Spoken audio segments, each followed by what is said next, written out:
सभी को नमस्कार।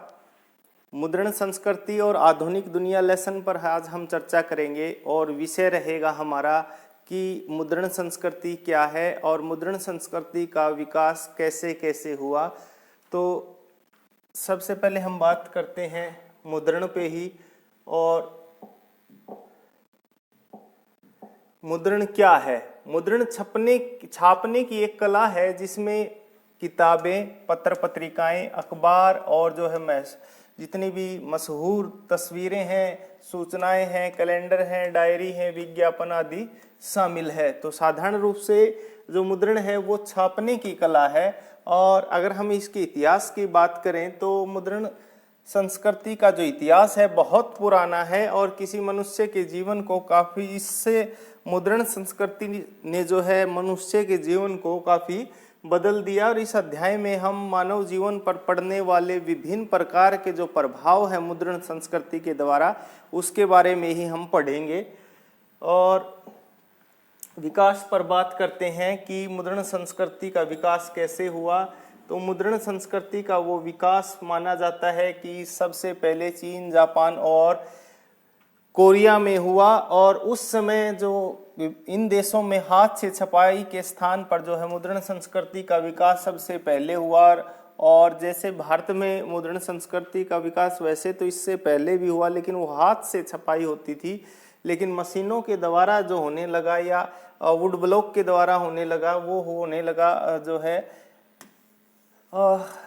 594 ईस्वी में माना जाता है कि चीन, जापान, कोरिया से इसकी शुरुआत हुई। तो सबसे पहले चीन में हुई और चीन में 594 ईस्वी से जो है इसकी शुरुआत मानी जाती है। तो बहुत बार एग्जाम में आता है कि कब से शुरुआत मानी जाती है, तो 594 ईस्वी से चीन से ही।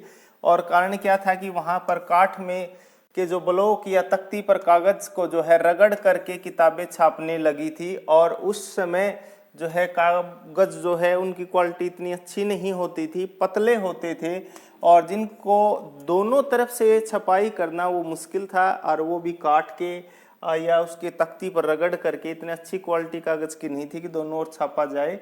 इसलिए चीनी किताबें प्राय एक ही ओर छपती थी और उस शैली को कार्डियन शैली बोलते हैं। एग्जाम में ये भी आता है कार्डियन शैली क्या है, तो जब हम कागज के एक ही ओर छापते हैं तो वो कार्डियन शैली कहलाती है। और शैली के किनारों को मोड़ने के बाद उसमें बराबर लेवल करने के लिए बनाई जाती थी। और किताबों को सुंदर लेख लिखने वाले जो लोग थे उनको कुशन विषी कहते थे। चीन में मुद्रण सामग्री के विकास का जो कारण यह भी था कि चीन में राजतंत्र था जो कि बहुत बड़ा था और इस लिहाजे से मुद्रण संस्कृति की आवश्यकता थी। और इसका सबसे पहले जो विकास हुआ संघाई में हुआ और उस समय संघाई ही प्रिंटिंग और मुद्रण संस्कृति का एक प्रमुख केंद्र था। चीन का उस समय काल्पनिक जो है कविताएं, आत्मकथाएं, शास्त्रीय साहित्य, रोमानी नाटक आदि काफ़ी पसंद किए जाते हैं। कहने का अर्थ यही है कि भाई इस प्रकार की जितनी भी जो महत्वपूर्ण मुद्रण सामग्री थी वो सारी की सारी चीन से हुई और प्रमुख केंद्र संघाई था।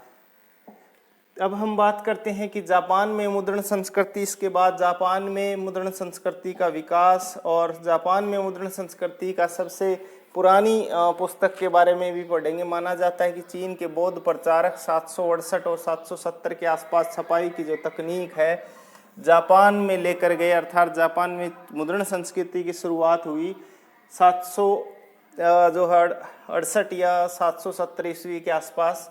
और जापान की सबसे जो पुरानी पुस्तक है वो डायमंड सूत्र है। और डायमंड सूत्र जिसको 868 ईस्वी में छापा गया, उस समय जापान के काठ के खुदे ही चित्र और तस्वीरें अक्सर कपड़ों पर, ताश के पत्तों पर और कागज के नोटों पर बनाई जाती थी। कहने का अर्थ ये थे कि जापान में जो है मुद्रण संस्कृति कपड़ों पर, ताश के पत्तों पर और कागज के नोटों पर बनाए जाते थे। 18वीं सदी के अंत तक एदो, वर्तमान का जो टोक्यो है, उस शहर में इस शहर के इलाके में चित्रकारी संस्कृति का पता भी इतिहासकारों ने लगाया है।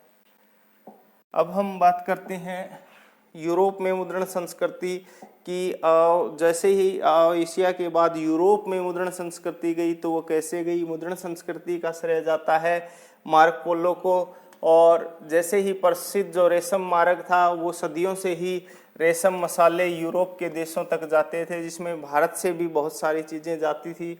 और 11वीं सदी में जब चीनी कागज़ का भी यूरोप में प्रवेश इसी रास्ते से हुआ था, और यानी कि जो कागज़ था उसका निर्यात चीन से जाता था। और यूरोप में सबसे पहले मुद्रण संस्कृति 1295 ईस्वी में जो है मार्को पोलो के द्वारा जो है शुरू किया गया। और मार्को पोलो कौन था? ये मार्को पोलो इटली का एक खोजी यात्री था, और खोज करने के बाद इटली वापस जाने के बाद उसने चीन की जो वुड ब्लॉक वाली जो मशीनें थी, उस तकनीक का उसमें और सुधार किया। और बाद में उन्होंने जो है इटालियन भाषा या इटली भाषा के जो है सफाई करने वाली जो विभिन्न प्रकार की जो पुस्तकें थी, उनका निर्माण किया। और साथ में जो है उस समय जो स्टार्टिंग हुई वो वेलम या चरम पत्थर पे हुई। कि वेलम और चरम पत्थर क्या होता है? जैसे चमड़े पर जो मुद्रण संस्कृति की जाती है, मुद्रण की जाती है, वो वेलम या चरम पत्थर होते हैं। हाँ, ये मार्को पोलो है। और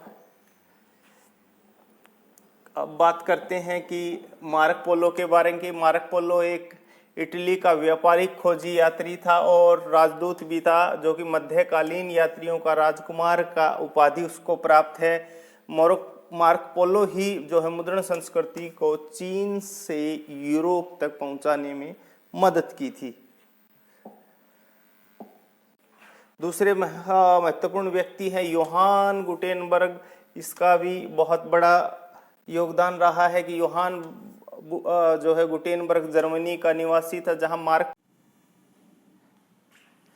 योहान गुटेनबर्ग पर हम चर्चा करते हैं कि योहान गुटेनबर्ग जर्मनी का निवासी था। और आप जैसे जानते हैं कि इससे पहले मार्को पोलो इटली का था, योहान गुटेनबर्ग जर्मनी का निवासी था। और उसका बचपन ही कुछ ऐसा था कि उसका इस प्रकार जो है तेल और जैतून पीड़ने की जो मशीन होती है या तेल निकालने की मशीन है, उनको देखता आया था। बाद में उन्होंने क्या किया कि जो पत्थर है उस पे अंकित जो शब्दों को अंकित करके और उसको पॉलिश करके जो है इसी इच्छा शक्ति के आधार पर उन्होंने आकृतियां को गढ़ने की दक्षता हासिल की। और अनुभव का फायदा उठाकर उन्होंने प्रिंटिंग प्रेस का आविष्कार किया। तो बहुत बार एग्जाम में आता है कि प्रिंटिंग प्रेस का आविष्कार किसने किया? तो योहान गुटेनबर्ग ने, जो कि 1448 में की थी। और पहली पुस्तक उन्होंने बाइबल छापी थी, और इस बाइबल की उन्होंने 180 प्रतियां या जो हैं 180 कॉपी छापी, लेकिन बिक केवल 60 ही पाई। और जिसमें उनको लगभग छापने में ही 3 वर्ष लग गए थे। योहान गुटेनबर्ग ने पहली बार रोमन वर्णमाला है उसकी 26 अक्षरों का निर्माण किया था और आविष्कार किया था। और उसकी जो बाद में खास बात ये भी थी कि उन शब्दों को जो है मूव करा के आगे पीछे करा करके नए शब्द बनाए जा सकते हैं, इसलिए इसको मूवेबल टाइप प्रिंटिंग मशीन के नाम से भी जाना जाता है।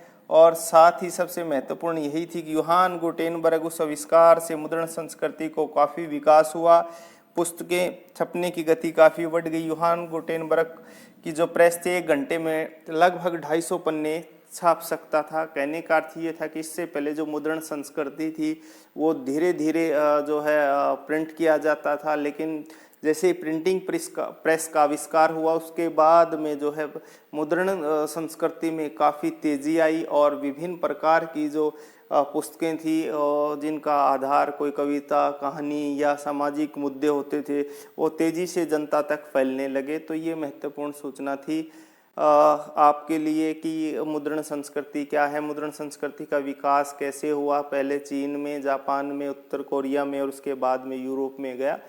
तो उस पर हमने चर्चा की। उम्मीद है आपको अच्छे से समझ में आया होगा। Thank you. जय हिंद, जय भारत।